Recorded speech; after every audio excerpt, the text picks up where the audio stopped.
হয় আৰু তাতে লোৱা সিদ্ধান্তখিনি মই আপোনালোকক অৱগত কৰিব খুজিছো। প্ৰথম আমাৰ পঞ্চায়ত আৰু গ্ৰামোন্নয়ন বিভাগৰ যিখন অসম পঞ্চায়ত ফাইনেন্সিয়েল ৰুলছ 2002 আছিল, তাক আমি কিছু আজি সংশোধন কৰোঁ। বাকী সংশোধনবিলাকৰ উপৰিও ইয়াত যিটো ডাঙৰ সংশোধন হ'ল যে এতিয়াৰ পৰা পঞ্চায়তৰ বজাৰসমূহত বা ঘাট বজাৰসমূহত সৰু সুৰা যি শাক চব্জিৰ বিজনেছ কৰিবলৈ দোকানী আহি বহেহি, তেনেকুৱা দোকানীসমূহৰ পৰা লেচিসমূহে কোনো কৰ সংগ্ৰহ কৰিব নোৱাৰিব। পাৰ্মানেণ্ট যিকেইটা ঘৰত পাৰ্মানেণ্টলি কোনোবাই দোকান কৰি আছে তাতে তেওঁলোকে টেক্স কালেকশ্যন কৰিব পাৰিব, কিন্তু যিখিনি পেটি house hold produce, vegetable, agricultural, diary products লৈ আহে, তামোল, পাণ, দৈ, টেকেলি, এইবিলাকত আগতে যিবিলাক মহলদাৰসকলে টকা পইচা তুলিছিলে, আজিৰ কেবিনেট সিদ্ধান্তৰ ফলত সেই দুখীয়া ব্যৱসায়ীসকলৰ পৰা মহলদাৰসকলে টকা তুলিব নোৱাৰিব। ইয়াৰ উপৰিও যিসকল মহলদাৰ হ'ব তেওঁলোকক কিছু দায়িত্ব দিয়া হৈছে যাতে বজাৰখন চাফ চিকুণকৈ ৰাখে আৰু বজাৰৰ মহলদাৰসমূহে যাতে বাকী দোকানীৰ পৰা অতিৰিক্ত টকা তুলিব নোৱাৰে, তাৰ বাবেও আমি প্ৰত্যেকবাৰে নতুন বজাৰ লোৱাৰ আগতে পুলিচ ভেৰিফিকেশ্যনৰ ব্যৱস্থা কৰিছোঁ। আজি আমাৰ কেবিনেটত ক্লাইমেট চেঞ্জ যিটো ছাবজেক্ট আছিলে, সেইটো প্ৰায়ে বিজ্ঞান প্ৰযুক্তিবিদ্যা আৰু বন বিভাগৰ মাজত এটা ঠিক কোনটো বিভাগে ইয়াক পৰিচালনা কৰিব তাক লৈ এটা স্পষ্টতা নাছিলে। আজি কেবিনেটে স্পষ্ট কৰি দিয়ে যে ক্লাইমেট চেঞ্জৰ গোটেই ব্যৱস্থাটো ফৰেষ্ট ডিপাৰ্টমেণ্টে চোৱা চিতা কৰিব। আজি আমাৰ বাজেটত উল্লেখ কৰা কেইবাটাও প্ৰপ'জেল আজি কেবিনেটে অনুমোদন জনায়। এটা প্ৰপ'জেল আছিল যে লোক নিৰ্মাণ গৃহ বিভাগটোক আমি বাজেটত দ্বিখণ্ডিত কৰাৰ কথা কৈছিলোঁ। লোক নিৰ্মাণ গৃহ বিভাগৰ সলনি এতিয়া এটা নতুন বিভাগ হ'ব লোক নিৰ্মাণ স্বাস্থ্য আৰু শিক্ষা, অৰ্থাৎ হেল্থ আৰু এডুকেশ্যন ডিপাৰ্টমেণ্টৰ বিল্ডিংবোৰ চোৱা চিতা কৰাৰ কাৰণে এটা PWD বিল্ডিং ডিপাৰ্টমেণ্ট থাকিব। চাৰ্কিট হাউচ, ষ্টেডিয়াম, এই গোটেইবোৰ DC কোৰ্ট, ছেক্ৰেটেৰিয়েট, এই গোটেইবোৰ চাবৰ কাৰণে PWD বিল্ডিং ডিপাৰ্টমেণ্ট থাকিব। এটা লোক নিৰ্মাণ গৃহ বিভাগ হ'ব, এটা লোক নিৰ্মাণ অনলি শিক্ষা আৰু স্বাস্থ্য বিভাগ হ'ব। আজি আমি দুটা বিভাগ কৰাৰ কাৰণে সিদ্ধান্ত গ্ৰহণ কৰোঁ। ৰোডছটো যেনেকৈ আছে তেনেকৈ থাকিব। আমাৰ আজি কেবিনেটত এটা সিদ্ধান্ত হয়, আমাৰ হেল্থ ডিপাৰ্টমেণ্টৰ যিবিলাক ব্লক PHC আছিল, সেই ব্লক PHC বিলাক আমি যিহেতু সিঁচৰিত হৈ আছিল, সমষ্টি ভিত্তিত একোটাকৈ ব্লক PHC কৰিবৰ কাৰণে আমি সিদ্ধান্ত লৈছোঁ, যাতে 126টা সমষ্টিতে এটা এটা ব্লক PHC থাকে। এতিয়া এটা সমষ্টিত 4টা 5টা ব্লক PHC আছে, এটা সমষ্টিত এটাও ব্লক PHC নাই। এতিয়াৰ পৰা 126টা সমষ্টিতে এটা এটা ব্লক PHC থাকিবই, আৰু কোনোবা যদি ডাঙৰ সমষ্টি আছে হাফলঙৰ দৰে, তাত দুটা ব্লক PHCও থাকিব পাৰিব। আজি আমাৰ কেবিনেটত আৰু কেইটামান খুব গুৰুত্বপূৰ্ণ সিদ্ধান্ত গ্ৰহণ কৰা হয়। এটা সিদ্ধান্ত আমি বাজেটত ঘোষণা কৰিছিলোঁ।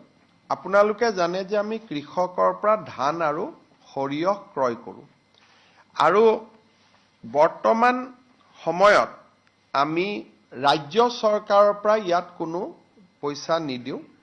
কেন্দ্ৰীয় চৰকাৰে যিটো MSP নিৰ্ধাৰণ কৰে তাকে আমি কৃষকক দিওঁ ধানত এতিয়া MSP কিমান হৈছে আমি ধানৰ ক্ষেত্ৰত 2300 rupees আমি কৃষকক দিওঁ সৰিয়হত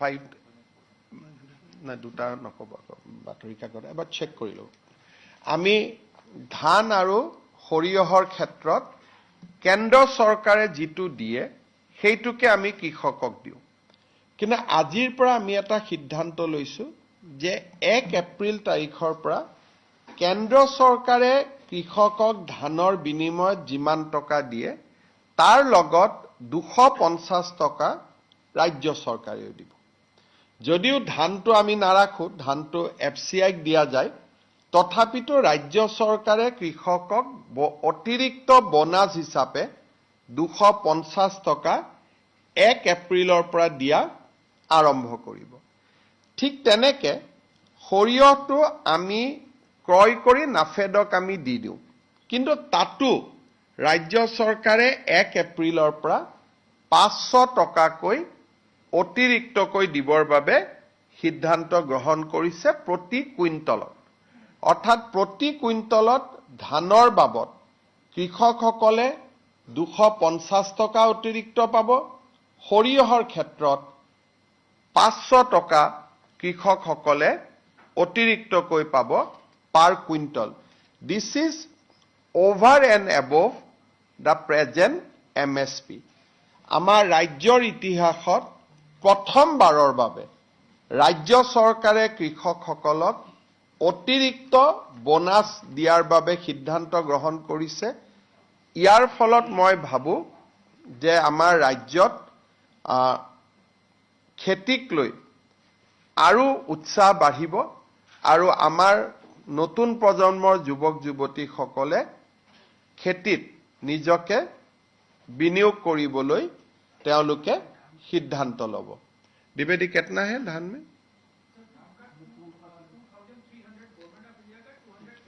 तो 2300 ভাৰত চৰকাৰে দিয়ে 250 টকা আমি দিম অৰ্থাৎ 1 এপ্ৰিলৰ পৰা প্ৰতি কুইণ্টলত কৃষকে 2550 টকা লাভ কৰিব ইট ইজ এ হিউজ জাম আপোনালোকৰ যদি মনত আছে অসমত 600 টকাত প্ৰতি কুইণ্টলত 2021 চনত ধান বিক্ৰী হৈছিল 600 টকাৰ পৰা 4 বছৰৰ ভিতৰত কৃষকে এতিয়া 2550 টকা লাভ কৰিবলৈ সক্ষম হ'ব মাষ্টাৰ্ডৰ ক্ষেত্ৰত ভাৰত চৰকাৰে 5950 টকা দিয়ে ৰাজ্য চৰকাৰে এতিয়া তাত 500 টকা অতিৰিক্তকৈ দিব ইয়াৰ মিনিংটো হ'ল যে প্ৰতিগৰাকী কৃষকে 6450 টকা তেওঁলোকে লাভ কৰিব 6450 rupees এটো হেনে হিচাপ তাৰমানে আপোনালোকে চিন্তা কৰক যে প্ৰতি কুইণ্টল ধান যি 600 টকা আছিল আজ 1 এপ্ৰিলৰ পৰা 2550 টকা হ'ব 3 বছৰতে ইমান ডাঙৰ এটা পৰিৱৰ্তন হ'ল 4 বছৰত আৰু আমাৰ সৰিয়হৰ ক্ষেত্ৰত আমি 6450 টকা কৃষকক দিম 5950 টকা ভাৰত চৰকাৰে দিব 500 টকা ৰাজ্য চৰকাৰে দিব এটো এতিয়া আমি দিম ভৱিষ্যতে বাঢ়িহে যাব পাৰে যেতিয়া প্ৰত্যেকবাৰে কেন্দ্ৰীয় চৰকাৰে বাঢ়াব ৰাজ্য চৰকাৰৰ পুঁজি থাকিলে এতিয়াৰ পৰা 250 টকাটো ফিক্স লাগি যাব আৰু 500 টকা ভাৰত চৰকাৰে যদি 2400 কৰে আমি 250 টকাটো কমাই নিদিও তাত 250 টকাটো লগত লাগিয়ে থাকিব তাৰমানে ভাৰত চৰকাৰৰ MSP প্ৰাইজৰ লগত 250 টকা এড হৈ গৈ থাকিব গতিকে মই ভাবো যে অহা বছৰ এতিয়ালৈকে MSP ডিক্লেয়াৰ কৰা নাই কিন্তু অহা বছৰটো মোৰ লাগাত 2550 টকা গৈ 2700 মান হ'বগৈ অহা বছৰত এই বছৰৰ কথা মই কোৱা নাই আজি আমাৰ কেবিনেটে বাজেটত ঘোষণা কৰা অনুসৰি দৰং জিলাত এখন নতুন মেডিকেল কলেজ নিৰ্মাণৰ কাৰণে 572 কোটি টকাৰ অনুমোদন জনায়। দৰং মেডিকেল কলেজখনত আমি এটা সিদ্ধান্ত লৈছো যে মেডিকেল কলেজখন বনাওঁতেই প্ৰথমতে বিএসসি নাৰ্ছিং কলেজ এখন আৰু জিএনএম নাৰ্ছিং স্কুল এখনো আমি ইয়াৰ লগত সংলগ্ন কৰিয়ে বনাম। আগে পিছে আমি মেডিকেল কলেজ বনাও আৰু মেডিকেল কলেজ হোৱাৰ বহু বছৰ পিছত তাত এখন বিএসসি নাৰ্ছিং কলেজ হয় বা জিএনএম নাৰ্ছিং স্কুল হয়। এতিয়াৰ পৰা আমি সিদ্ধান্ত লৈছো যে মেডিকেল কলেজ বনালে লগত আমি বিএসসি নাৰ্ছিং কলেজ এখন আৰু জিএনএম নাৰ্ছিং স্কুল এখন লগত আমি একেলগে বনাই দিম।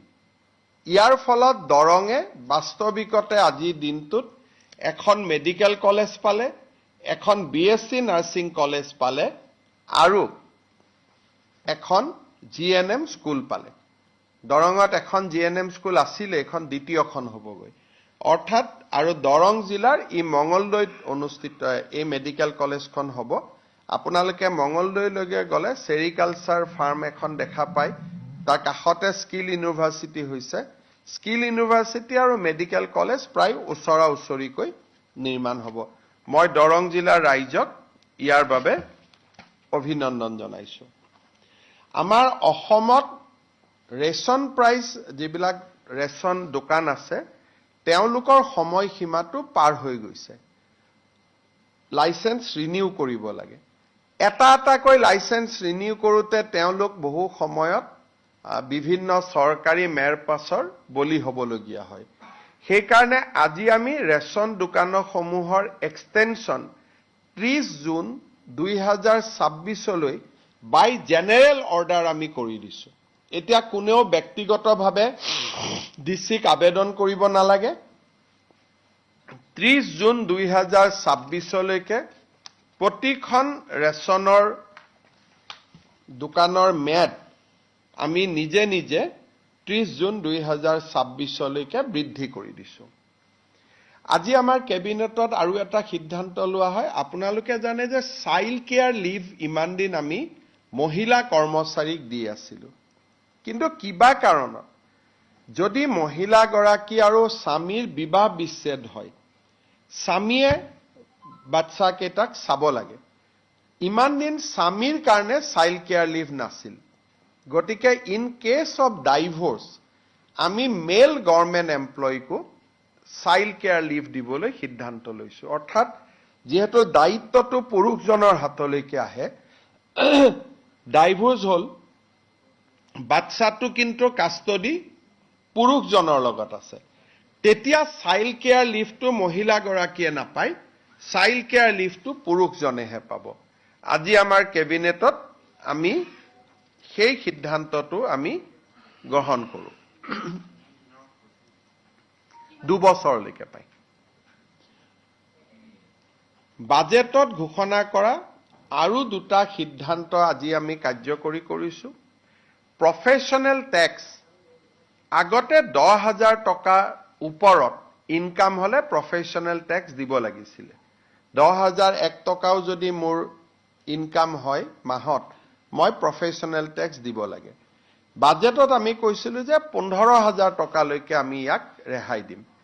এই বিত্তীয় বৰ্ষৰ পৰা 1 এপ্ৰিলৰ পৰা কাৰ্যকৰী হোৱাতকৈ যাৰ মাহিলী ইনকাম 15,000 টকাতকৈ কম, তেওঁলোকে আৰু প্ৰফেশ্যনেল টেক্স দিব নালাগে।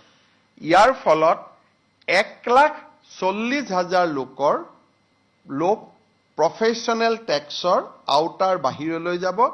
তেওঁলোকৰ অৰ্থনৈতিকভাৱে তেওঁলোক লাভান্বিত হ'ব। কেবিনেটে আজি আৰু এটা সিদ্ধান্ত গ্ৰহণ কৰে যে কেঁচা পাতৰ ওপৰত যিটো আমাৰ টেক্স আছিল, আগতে আমি 3 বছৰৰ কাৰণে ৰেহাই দিছিলো। বাজেটত আজি আমি ঘোষণা কৰিছিলো যে আমি আৰু 2 বছৰ ৰেহাই দিম। আজি কেবিনেটে এই সিদ্ধান্তক অনুমোদন জনায় যাতে 1 এপ্ৰিলৰ পৰা কেঁচা পাতৰ ওপৰত, কেঁচা চাহপাতৰ ওপৰত কোনেও টেক্স দিয়াৰ প্ৰয়োজন নাথাকে। ই 2 বছৰৰ বাবে আমি এক্সটেনশ্যন কৰাই দিওঁ। শেষত কোকৰাঝাৰ জিলাত নায়েক গাঁও বুলি এখন PRF আছিল তাক আজি আমি এখন 774 হেক্টৰৰ PRF আছিল এইখন আজি আমি 180 হেক্টৰ বনভূমিলৈ ৰূপান্তৰ কৰো বাকিখিনি ৰাজহ ভূমিলৈ আমি ৰূপান্তৰ কৰো অৰ্থাৎ আৰু এখন PRFৰ সমস্যা আমি সমাধান কৰো 180 হেক্টৰ ফৰেষ্ট হ'ব আৰু 774 হেক্টৰৰ বাকিখিনি ৰেভিনিউ ভিলেজ হ'ব আজি কেবিনেটৰ বাহিৰত মই দুটা সিদ্ধান্তৰ বিষয়ে আপোনালোকক ক'ব খুজিছো আমাৰ অসমত এটা সময়ত গোটেই অসমখন আৰ্ম ফ'ৰ্চ স্পেচিয়েল পাৱাৰ এক্টৰ অধীনত আছিল ভাৰত চৰকাৰে পৰ্যায়ক্ৰমে arm forces special power act withdraw কৰিলে এসময়ত গৈ 6খন জিলাত ই সীমাবদ্ধ আছিল যোৱা বছৰ 6খন জিলাৰ পৰা 4খনলৈ নমাই অনা হৈছিল ডিব্ৰুগড় তিনচুকীয়া শিৱসাগৰ চৰাইদেউ আজি ভাৰত চৰকাৰে ডিব্ৰুগড় জিলাকো অশান্ত অঞ্চল আইন আৰু arm forces special power actor পৰা আউটাৰ বাহিৰত লৈ যাবলৈ সিদ্ধান্ত গ্ৰহণ কৰে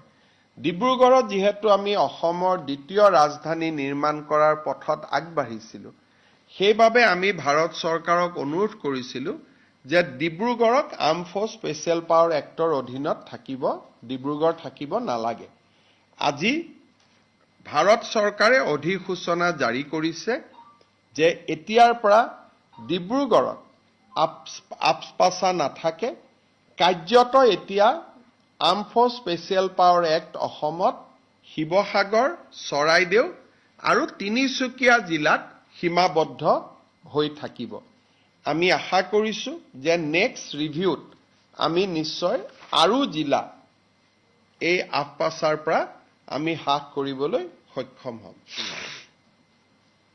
আজি আৰু এটা ভাল খবৰ আছে অষ্ট্ৰেলিয়াৰ পিছত জাপান চৰকাৰেও অসমৰ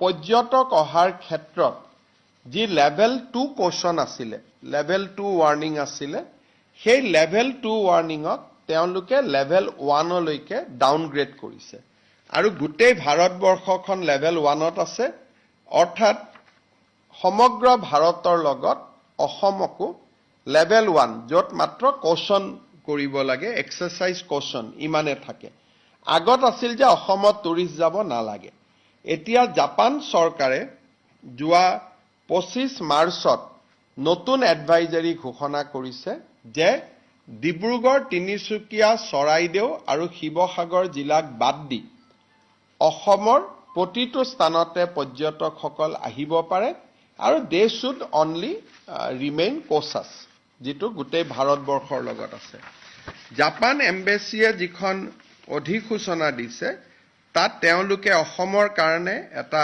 খুব ভালকৈ লিখিছে in Assam militant activities have subsided in most area except for 4 northeastern districts Shivsagar, Dibrugarh, Tinsukia and Soraideo due to improved security scenery the risk level has been downgraded from level 2 to level 1 অৰ্থাৎ advantage অসমৰ সময়ত যি আমি outreach আৰম্ভ কৰিছিলো আৰু Japan ভ্ৰমণৰ সময়ত জাপানৰ বৈদেশিক উপমন্ত্ৰী আৰু জাপানৰ অধ্যক্ষক মই বিশেষভাৱে অনুৰোধ কৰিছিলো আৰু খুব কম সময়ৰ ভিতৰতে তেওঁলোকে আমাৰ অসমত পৰ্যটন আহিব পৰা ব্যৱস্থা কৰি দিয়ে অষ্ট্ৰেলিয়া আৰু জাপান এতিয়া 4খন জিলাক বাদ দি আন অসমৰ আন জিলালৈ পৰ্যটক অহাত তেওঁলোকৰ যি বাধা আছিল সেই বাধা নিষেধ আজি